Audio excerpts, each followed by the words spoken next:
किसी भी दुर्घटनावश अगर आपकी हड्डी टूट गई हो किसी भी जगह की, उन्हें फ्रैक्चर हो गया हो, जल्दी से जुड़ नहीं पा रहे हो, आप चाह रहे हैं कि अच्छे से वो क्योर हो जाए, जुड़ भी गई है तो कहीं ना कहीं थोड़ी सी गैपिंग रह गई है या उसमें पेन रहता हो, तो आज हम इन विषयों पर चर्चा करेंगे। नमस्कार, मैं हूं सिद्धांत।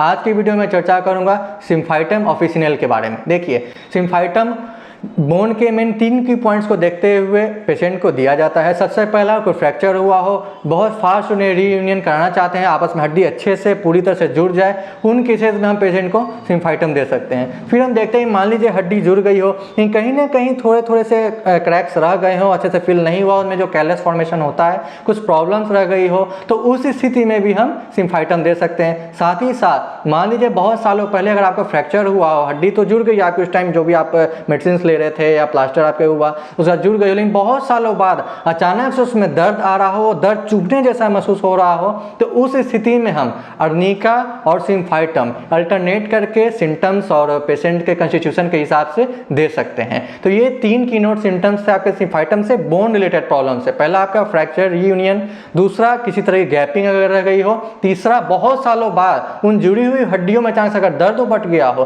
तो उस स्थिति में हम सिम्फाइटम दे सकते हैं। अगला इसका सिम्टम्स होता है जो जनरली नजरअंदाज किया जाता है, वो होता है आंखों के सिम्टम्स में। आंखों में किसी तरह का चोट लग गई हो, कभी कपड़ों से चोट लग जाता है, तो झटक रहा हो ऐसे करके कुछ चोट लग जाता है, या गलती से मुक्का लग गया हो किसी का, या किसी ने जानबूझ के मुक्का मारा हो, या बच्चा गोद में हो, जाने जाने अपनी माँ को एक मुक्का मार दिया, तो जो आंखें के अगल बगल जो मांसपेशियां होती हैं उसमें जो दर्द हो जाता है, स्वेलिंग हो जाता है, तो उस स्थिति में भी हम सिम्फाइटम दे सकते हैं। तो ये सारे लक्षण थे आपके सिम्फाइटम के। अधिक जानकारी के लिए मेरे चैनल को फॉलो करें। धन्यवाद।